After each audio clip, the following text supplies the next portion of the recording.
OnlyFans, libération ou aliénation? Écrit par Etomit Rodem. OnlyFans est une plateforme britannique très controversée, qui permet à n'importe qui de créer du contenu et de le partager contre rémunération à ses fans.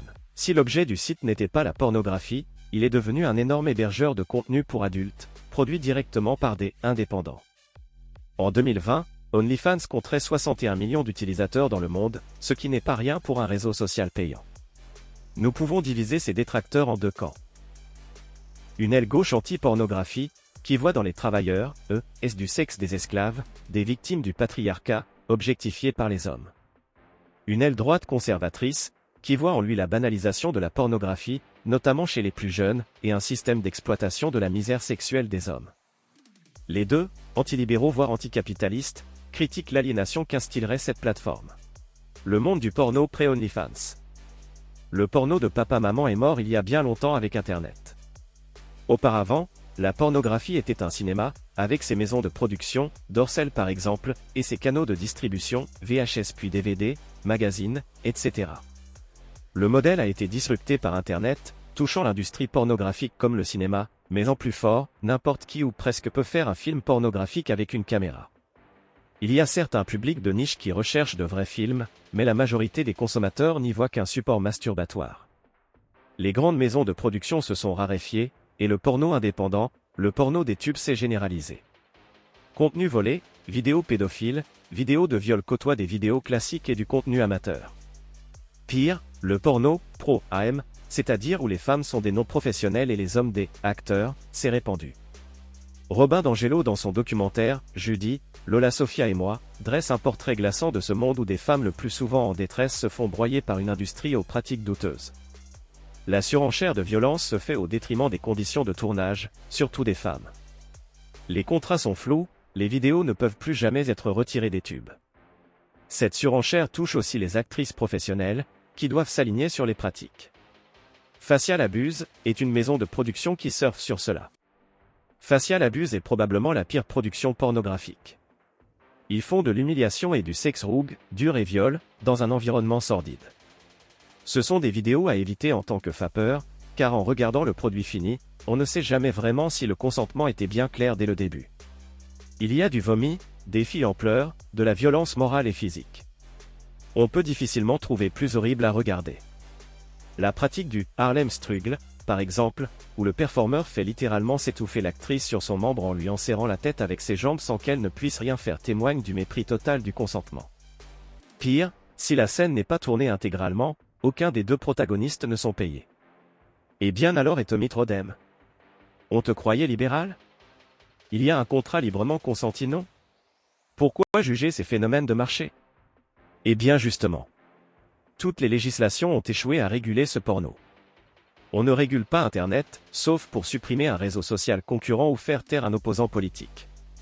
Par contre, le marché trouve toujours une solution. Et il a trouvé. OnlyFans. OnlyFans, une solution ou un problème? Comme évoqué en introduction, cette plateforme permet de mettre en relation directe les créateurs de contenu et leur public. C'est une plateforme d'hébergement de vidéos. Auparavant, les indépendants devaient créer un site internet, se faire connaître. Si certaines ont réussi, Nephael en étant le meilleur exemple, le mieux de l'ancien monde était le compte Pornhub pour diffuser son contenu autoproduit. Avec OnlyFans, les indépendants se dotent d'une plateforme type YouTube, mais pour le sexe, c'est ici ce qui nous intéresse, et avec un contenu ultra protégé, j'ai trouvé peu de leaks d'OnlyFans, ou alors des vidéos de moins d'une minute sans son. Ils sont rémunérés directement par leurs fans, la plateforme prenant une commission, substantielle, de 20%. Je tiens à préciser que je n'ai pas d'action chez OnlyFans, même pas de compte. Cependant, un espace sécurisé où des personnes produisent du contenu en dehors des mastodontes et des parasites de l'industrie me plaît plutôt. Des concurrents pourraient émerger si la plateforme changeait de politique, ou si les commissions étaient jugées confiscatoires. À ce jeu, attention, le site ne fait pas dans l'éthique, les contenus y étant produits devenant la propriété du site.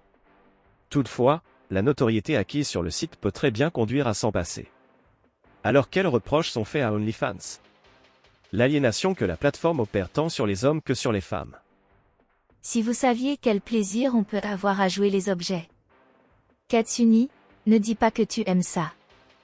Bien que cette phrase ait été prononcée par l'actrice Katsuni à propos de la pornographie, classique, elle peut s'étendre au travail du sexe féminin en général. Là où certains, et certaines, voient une exploitation de la femme et de son corps, les pro-sexe voient là une libération, voire une clarification des rapports hommes-femmes. Le féminisme pute n'est pas un oxymore. Le travail du sexe s'inscrit dans le combat pour la reconnaissance du travail des femmes, gratuit, sous-évalué ou sous-payé, exploité dans les structures hétéropatriarcales domestiques, travail reproductif, travail émotionnel, partage des tâches ménagères, travail du care, etc. Reconnaître le sexe comme un travail exigeant une compensation matérielle ou financière explicite visibilise le travail sexuel, la séduction et la performance de la féminité fournie gratuitement dans les structures transactionnelles traditionnelles de l'hétéropatriarcat. Nos relations intimes et les institutions telles que le mariage n'échappent pas aux contraintes du capitalisme. Manifeste féministe. Face à cette lecture du travail du sexe se dressent deux ennemis, le féminisme puritain ou abolitionniste, et le mouvement masculiniste. Pour les féministes puritaines, le travail du sexe est l'aliénation, au sens marxiste du terme, des femmes au désir des hommes. Le mirage d'une objectivation libératrice. Pour les masculinistes, il s'agit à l'inverse de succubes qui tirent profit des mécaniques du marché du sexe, voir article précédent. Ils reconnaissent en fait la vision des féministes pro-sexe décrite plus haut, celle où la femme se met à monnayer quelque chose qui serait dû à l'homme. OnlyFans arrive ici comme l'Armageddon, il n'a jamais été aussi facile de connecter l'offre et la demande, et l'exploitation, en étant dépersonnifiée, pas de maquereaux, ni même de producteurs imposés, n'en est que plus aliénante. Ici, la version féministe abolitionniste est plus cohérente, car elle condamne un phénomène économique, pour eux, la femme ne doit pas devenir une marchandise. La solution est donc l'interdiction, avec tous les écueils que pose une prohibition, voire le cas suédois avec le documentaire « En Suède les putains n'existent pas » d'Ovidi. Le point de vue masculiniste est bien plus inconsistant, car basé sur une morale inconséquente. Nous avons le plaisir ici de pouvoir étudier le cas Valek, qui a produit 2 vidéos sur le sujet, et qui expose au grand jour les contradictions de cette position. Tout d'abord, dans sa vidéo « Les streameuses et les hommes », il développe le point de vue classique dont nous avons parlé dans l'article précédent, l'exploitation de la misère sexuelle des hommes.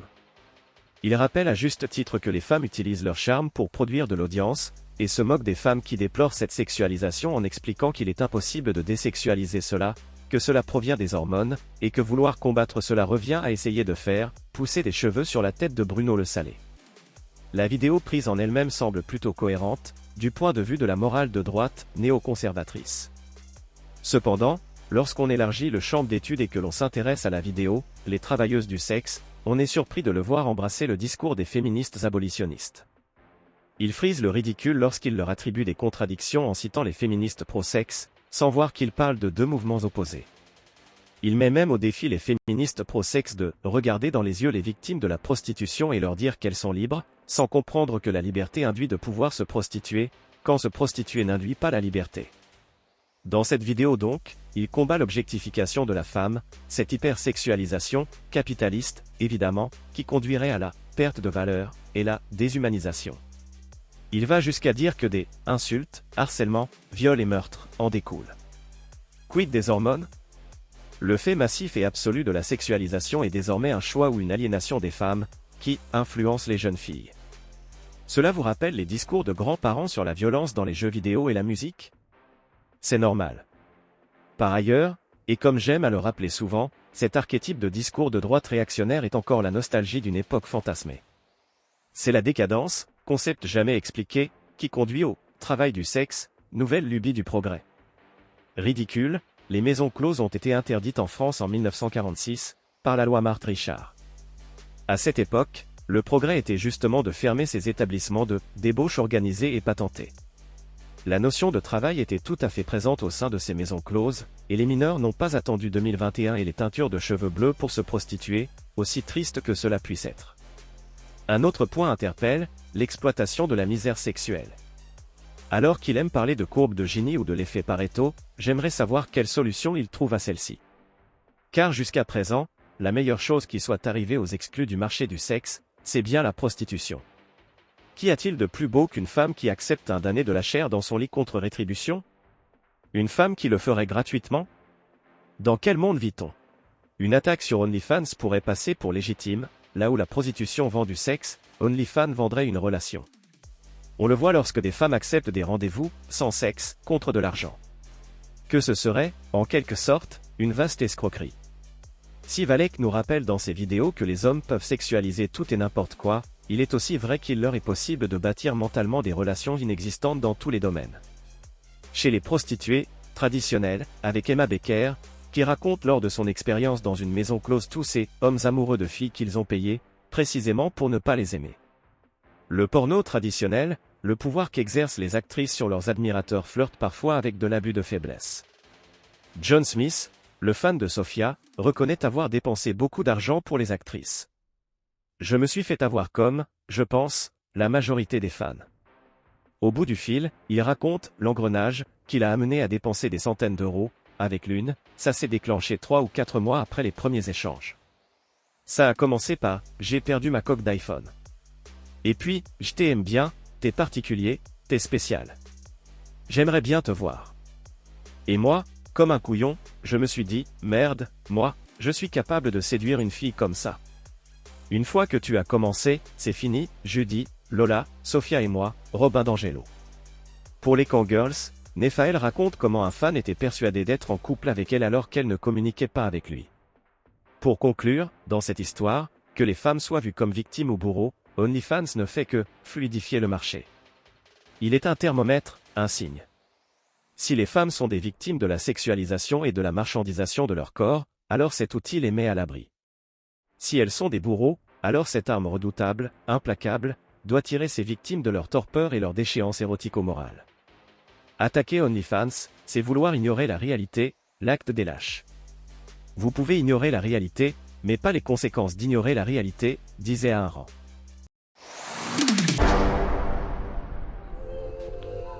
Cet audio vous a plu ? Abonnez-vous à notre chaîne afin de recevoir tout notre contenu et soutenez-nous sur Tipeee, le lien est dans la description.